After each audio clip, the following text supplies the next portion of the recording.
Friends, welcome to Kavitha சமையலறை. இன்னைக்கு நம்ம பார்க்க போகிற ஸ்பெஷல் ரெசிபி ஒரு இன்ட்ரெஸ்டிங்கான ஸ்வீட், தேங்காய் திரட்டிப்பால். இது ரொம்ப ரொம்ப ஒரு சிம்பிளான ஸ்வீட்டுங்க.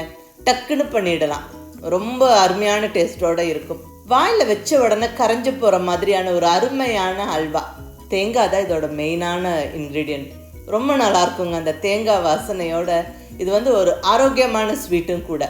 தஞ்சாவூர் சைடெல்லாம் ரொம்ப ஒரு ஃபேமஸான ஸ்வீட்டு. மிஸ் பண்ணாமல் ட்ரை பண்ணி பாருங்கள். இந்த ஸ்வீட்டை புதுசாக சமைக்க பழகிறவங்க கூட பார்த்த உடனே டக்குன்னு பண்ணிடலாங்க. ஏன்னா அது அந்த அளவுக்கு ரொம்ப சுலபமான ஸ்வீட்டு.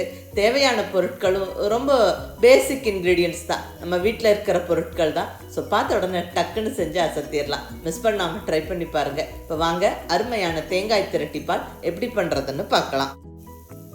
இப்போ இங்கே ஸ்டவ்வில் நல்ல ஒரு அடிகனமான பேன் வச்சு இதில் 3 டேபிள் ஸ்பூன் அளவுக்கு பாசிப்பருப்பு சேர்த்துக்கிறேன்.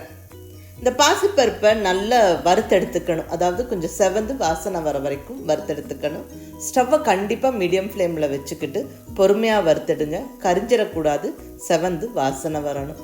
இந்த பாசிப்பருப்பும் பொடிச்சு நம்ம தேங்காவோடு அரைச்சி நம்ம இந்த தேங்காய் திரட்டிப்பால் செய்கிறோம்.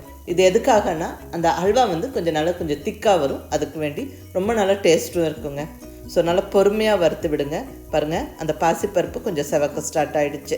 இன்னொரு 1 நிமிஷம் வறுத்து விட்டுட்டு ஸ்டவ் ஆஃப் பண்ணி எடுத்துட்டு கொஞ்சம் நேரம் ஆற விட்டுட்டு இந்த வறுத்த பாசிப்பருப்பை கம்ப்ளீட்டாக மிக்ஸி ஜாரில் சேர்த்து விட்டு நல்லா கொஞ்சம் ஃபைனாக பொடிச்சுக்கணும். பாருங்கள், இந்த அளவுக்கு நல்லா ஃபைனாக பொடிச்சு எடுத்துக்கணும். இதை நம்ம தேங்காவோடு சேர்த்து அரைச்சி நம்ம இந்த தேங்காய் திரட்டிப்பால் அல்வா செய்ய போகிறோம். ஸோ இருக்கட்டுங்க. இப்போ அடுத்தது இன்னொரு மிக்ஸி ஜாரில் 2 கப் அளவுக்கு ஃப்ரெஷ்ஷாக துருவின தேங்காய் சேர்த்துக்கிறேன்.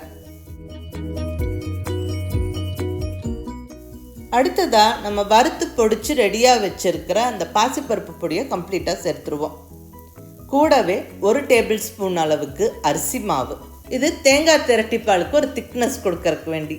அடுத்தது 1/2 டீஸ்பூன் அளவுக்கு ஏலக்காய் பொடி. ஃபஸ்ட்டு நம்ம இங்கே சேர்த்துருக்கிற பொருளெல்லாம் 1 நிமிஷம் நல்லா அரைச்சி எடுத்துருவோங்க. அந்த தேங்காவோட ஈரப்பதத்திலே நல்லா அரைப்பட்டுரும். பாருங்கள், இந்த அளவுக்கு நல்லா அரைச்சாச்சு.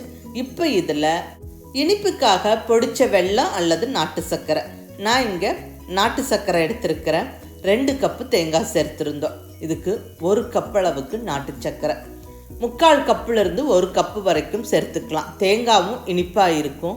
உங்களுடைய நாட்டு சர்க்கரை அல்லது அந்த வெள்ளை இனிப்பை பொறுத்து நீங்கள் அட்ஜஸ்ட் பண்ணி உங்களுடைய டேஸ்ட்டுக்கு தகுந்த மாதிரி சேர்த்துக்கோங்க. அதிகமாக போனாலும் ஓவராக தித்திப்பாக இருக்கும். ஏன்னா தேங்காவோட இனிப்பும் இருக்கு இல்லைங்களா. ஸோ உங்களுடைய டேஸ்ட்டுக்கு தகுந்த மாதிரி 3/4 கப்புலேருந்து 1 கப்பு வரைக்கும் இந்த பொடிச்ச வெல்லத்தை சேர்த்து நல்லா அரைச்சிக்கணும். தேங்காவோட வெல்லமும் சேரும்போது அந்த ஈரப்பதத்திலே நல்லா அரைப்படுங்க. தண்ணி பார்த்திங்கன்னா ரொம்ப கம்மியாக தான் சேர்க்கணும். நான் இங்கே ஒரு 1/2 டம்ளர் தண்ணி சேர்த்துருக்கிறேன். ஸோ இந்த அளவுக்கு மட்டுமே தண்ணி சேர்த்துக்கோங்க, ரொம்ப அதிகமாக சேர்க்க வேண்டாம். அவ்வளோதாங்க, எல்லாமே அரைச்சாச்சு. இனி தேங்காய் திரட்டிப்பால் கிளற ஸ்டார்ட் பண்ணிடலாம். ஸ்டவ்வில் நல்ல அடிகனமான பாத்திரம் அல்லது நான்ஸ்டிக் பாத்திரம் வச்சுக்கோங்க. இதில் ஒரு 2 டேபிள் ஸ்பூன் அளவுக்கு நெய் சேர்த்துக்கிறேன். தேங்காய் திரட்டிப்பால் செய்யறதுக்கு நெய் நம்ம கம்மியாக சேர்த்தாவே போதுங்க. இதுலேயே நல்லா கிளறி எடுத்துடலாம். ஏன்னா தேங்காயும் திக்காகும் போது கொஞ்சம் எண்ணெய் விட்டு வரும். இப்போ இதில் உடச்ச முந்திரி பருப்பு ஒரு 2 டேபிள் ஸ்பூன் அளவுக்கு சேர்த்து நல்லா கொஞ்சம் செவக்க வறுத்து எடுத்துருவோம். இப்போ முந்திரி பருப்பை வறுத்து தனியாக ஒரு கப்பில் எடுத்து வச்சுட்டு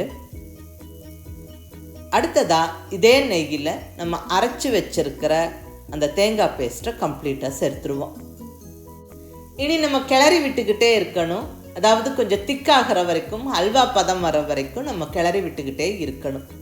கண்டிப்பாக அடிகனமான பாத்திரம் அல்லது நான்ஸ்டிக் பாத்திரம் யூஸ் பண்ணுங்கள். ஸ்டவ்வை கண்டிப்பாக மீடியம் ஃப்ளேமில் வச்சுக்கிட்டே கிளறி எடுங்க. பாருங்கள், கொஞ்சம் திக்காயிடுச்சு. இன்னும் கூட கொஞ்சம் நல்லா திக்காகணும். கொஞ்சம் கலர் டார்க் ஆகணும். ஸோ கொஞ்சம் பொறுமையாக கிளறி விட்டுட்டே இருங்க. ஓரங்களில் எடுத்து விட்டு நல்லா கிளறிட்டே இருங்க. பாருங்கள், இன்னும் கூட டார்க் ஆகிடுச்சு, இன்னும் கொஞ்சம் திக்காயிடுச்சு. இப்போ இந்த ஸ்டேஜில் நம்ம 1 ஸ்பூன் நெய் சேர்த்துக்குவோம். நல்லா பாத்திரத்தில் ஒட்டாமல் கிளறி எடுக்கிறதுக்கு நம்மளுக்கு வசதியாக இருக்கும். இன்னும் ஒரு 2 நிமிஷம் நல்லா கிளறி விடுவோம். ஆல்மோஸ்ட் நம்மளுக்கு தேங்காய் திரட்டிப்பால் ரெடி. இப்போ இந்த ஸ்டேஜில் நம்ம வறுத்து ரெடியாக வச்சுருக்கிற முந்திரி பருப்பை சேர்த்து விட்டு நல்லா கிளறி எடுத்துருவோம். அவ்வளோதாங்க, சுவையான தேங்காய் திரட்டிப்பால் ஜம்முன்னு ரெடி ஆயிருச்சு. இது ஒரு பாரம்பரியமான ரெசிபி தான். தஞ்சாவூர் சைடெல்லாம் ரொம்ப ஒரு ஃபேமஸான ரெசிபி. ரொம்ப நல்லாயிருக்கும். வாயில் வச்ச உடனே கரையிற தேங்காய் ஹல்வா செம்மையாக இருக்குங்க. மிஸ் பண்ணாமல் ட்ரை பண்ணி பாருங்கள். ஏன்னா இது ஒரு ரொம்ப சுலபமான ரெசிபி. டக்குன்னு பார்த்த உடனே நம்ம செஞ்சிடலாம். குயிக்காக ஏதாவது ஒரு ஸ்வீட் பண்ணணும்னு யோசிக்கும் போது இது ரொம்ப ஒரு ஈஸியான ரெசிபிங்க. கண்டிப்பாக ஹெல்த்தியானதும் கூட. ஸோ மிஸ் பண்ணாமல் ட்ரை பண்ணி பார்த்துட்டு எப்படி இருந்ததுன்னு உங்கள் ஃபீட்பேக் சொல்லுங்கள். பிடிச்சிருந்தா லைக் பண்ணி, ஷேர் பண்ணி, கமெண்ட் பண்ணுங்கள். கவிதா சமையலறை சப்ஸ்கிரைப் பண்ணி என்னுடைய மற்ற ரெசிபிஸும் வீடியோஸும் பாருங்கள். தேங்க்யூ.